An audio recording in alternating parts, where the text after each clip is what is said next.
उपाध्यक्ष मनोनीत किया गया हूँ। मैं उससे पहले समाज के लिए आंदोलन सिपाही हूँ। किसी भी समाज के साथ अन्याय के खिलाफ हम लोग खड़े होते हैं और आंदोलन करते हैं, और उसके साथ साथ समाज के लिए मैं कलम चलाने का भी काम करता हूँ, मैं लिखता भी हूँ, मैं बोलता भी हूँ। इसीलिए मुझे सब इतनी मोहब्बत है, चाहे वो लोग किसी भी पार्टी से जुड़े हुए हों, लेकिन क्योंकि मुझे सामाजिक साथी के रूप में ज़्यादा प्यार करते हैं, इसीलिए सारे लोग आज एकत्रित हैं। बहुत मोहब्बतें दी उन्होंने, फूल मालाओं से लाद दिया, पगड़ी बांध दी, इतना बड़ा सम्मान घर पर आकर सारे साथियों का मैं तहे दिल से शुक्रगुजार हूँ। जी, इसके अलावा आप अखिल भारतीय अनुसूचित युवजन समाज के प्रदेश अध्यक्ष भी हैं, तो आप बहुत जिम्मेदारी उठाते रहते हैं, तो इसके बारे में क्या बताना चाहेंगे जो प्रदेश सचिव हैं आप? मैं उससे पहले ये साथ साथ चलता रहा है। उससे पहले क्योंकि मैं इस कमेटी में जो बना गया हूँ राष्ट्रीय उपाध्यक्ष, मैं राष्ट्रीय सचिव था, और अखिल भारतीय अनुसूचित युवजन सभा में भी प्रदेश का पद मेरे पे सचिव था।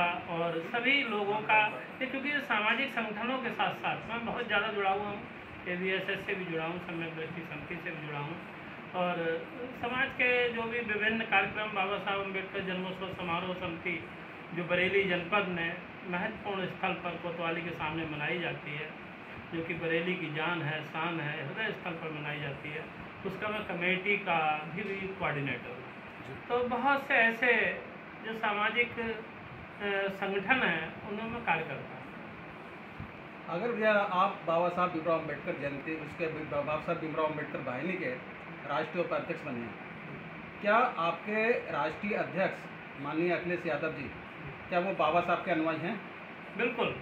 बाबा साहब अम्बेडकर वाहिनी का गठन होने का मतलब ही यही है कि जो हमारे समाजवादी पार्टी के राष्ट्रीय अध्यक्ष हैं, बाबा साहब अम्बेडकर के महत्व को और संविधान के महत्व को जानते हैं। क्योंकि आपको मालूम होना चाहिए, आज से क्या कहते हैं 25 नवंबर को पिछले 22 में बहुत बड़ा कार्यक्रम संविधान दिवस के रूप में लखनऊ मनाया गया, जहां पर बाबा साहब अम्बेडकर के प्रपौत्र भी प्रकाश अम्बेडकर उसमें उपस्थित हुए थे, और पूरे उत्तर प्रदेश ही नहीं पूरे भारत से बहुत बड़ी संख्या में बाबा साहब अम्बेडकर के मानने वाले लोग, बहुत बड़े जो चेहरे थे वो वहाँ सम्मिलित हुए थे। उसमें हमारे राष्ट्रीय अध्यक्ष माननीय अखिलेश यादव भी वहाँ पर उपस्थित थे, उनके उपस्थिति में ही वो कार्यक्रम हुआ था। क्या आप ये बता सकते हैं, जैसे माननीय नेताजी उनके स्वर्गीय पिताजी थे और माननीय अखिलेश यादव जी भी उत्तर प्रदेश के मुख्यमंत्री है, क्या उन्होंने बाबा साहब के बनाए हुए जो कार्यक्रम थे या अनुसूचित जाति वर्ग के लिए जो कार्यक्रम थे, क्या उन पर उन्होंने उस पर कुठाराघात नहीं किया या उस पर पानी नहीं फेरा? नहीं, जैसे कि आरक्षण में प्रमोशन की बात मैं करता हूँ, क्या अखिलेश यादव जी ने आरक्षण में प्रमोशन के लिए उन्होंने पत्र नहीं फड़वाए थे? हाँ, बात सही है। जो उस दौर में जो कुछ हुआ भी ऐसा, क्योंकि वो जो था संसद में जो पत्र फाड़ा गया, जो सांसद था वो हमारे समाज का, दलित समाज का था, और ये इस पर जो हुआ उसका एहसास हुआ, जो ये गलती हुई, ये हमारे केंद्रीय नेतृत्व को उसका एहसास था, लेकिन बाबा साहब डॉक्टर भीमराव अम्बेडकर के महत्व को समझा। और माननीय अखिलेश यादव जी ने, हमारे सामाजिक साथी भी थे यहाँ बरेली जनपद में, जब वो 2018 या 19 में यहाँ पर आए थे, तो हम लोगों ने सबने मिलकर ये बात रखी थी।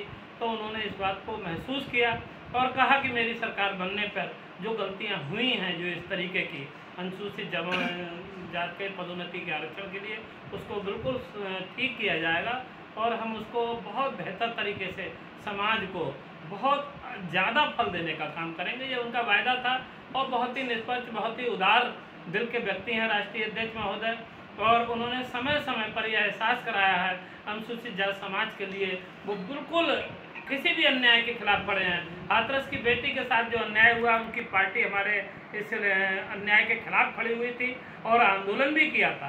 तो ये एहसास कराता है। और बाबा साहब डॉक्टर भीमराव अम्बेडकर की जो प्रतिमा रायबरेली रोड पर लखनऊ में स्थापित कराई गई, वो माननीय मुलायम सिंह यादव जी के ही नेतृत्व में स्थापित हुई थी। हो सकता है कुछ गलतियां रही हों, लेकिन आज हमारा केंद्रीय नेतृत्व इस बात को बिल्कुल अच्छी तरीके से सिद्धांतों पे चलने वाला है।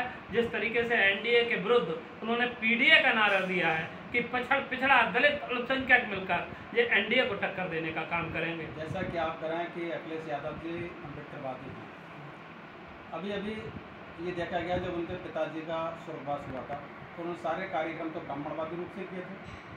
ये व्यक्तिगत किसी के भी कैसे कोई भी कार्यक्रम कैसे करता है, कोई जरूरी नहीं सारे एकदम बौद्धिस्ट हुए जा रहे हैं। ऐसे तो अनुसूचित समाज की बहुत बड़ी संख्या है कि बाबा साहब अम्बेडकर को तो मानते हैं, लेकिन बौद्धिस्ट विचारधारा के हिसाब से तो कोई बहुत से काम नहीं करते हैं। हमारे समाज में भी ऐसे लोग हैं। तो और बाबा साहब अम्बेडकर की कौम की भी बात मैं करूं तो सारे 90% लोग बौद्धिस्ट हैं महार समाज के लोग, लेकिन ऐसे बहुत सी बड़ी संख्या है।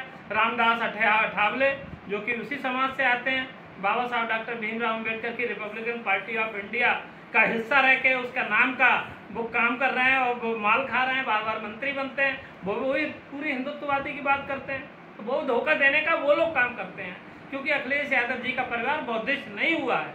ये एहसास ये जरूरी नहीं है कि ब्राह्मणवादी हिसाब से उन लोगों ने कोई काम किए तो दलितों के या पिछड़ों के या अल्पसंख्यकों के वो विरोधी है। जैसा कि अभी आपने देखा कि पिछले समय में 2 अप्रैल के लिए पूरे भारत में अनुसूचित जाति का जो प्रावधान गवर्नमेंट चेंज कर रही थी, उसमें समाजवादी पार्टी तो साथ में नहीं आई थी।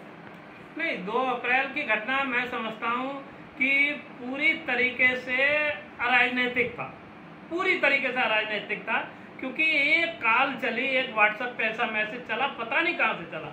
ये समाज में ऐसा उसने अग्नि का काम किया, आंदोलन उठ खड़ा हुआ और पूरे भारत में इतना बड़ा आंदोलन अनुसूचित जाति अत्याचार अधिनियम को जो समाप्त करने के लिए था, इतना जबरदस्त आंदोलन उससे पहले दलितों का शायद ही कभी देखा गया हो सकता है बाबा साहब अम्बेडकर के समय में ऐसे हुए हों, लेकिन मैं समझता हूँ वो राजनीतिक था।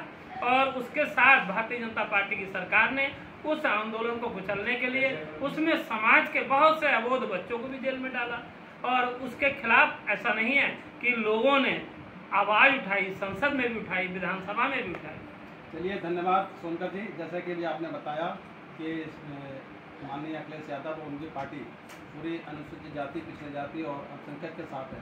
तो अब हम ये उम्मीद करते हैं कि अगर जो आगामी सरकार में अगर आपका दखलंदाजी होती है या सरकार आपके सहयोग से बनती है, तो अब अनुसूचित जाति, पिछड़ी जाति और अल्पसंख्यक समाज का भला करेंगे, ना कि जो वर्तमान में सरकार जो इन जातियों को ऊपर शोषण कर रही है उसके साथ मिलकर कोई काम नहीं करेंगे। और इस समाज का भला करने के लिए आप अपने ट्रेंड को या अपने कार्यक्रम को चेंज करेगी समाजवादी पार्टी, ऐसी हमें उम्मीद है। हाँ, बिल्कुल समाजवादी पार्टी अम्बेडकरवाद को साथ साथ लेकर चलेगी।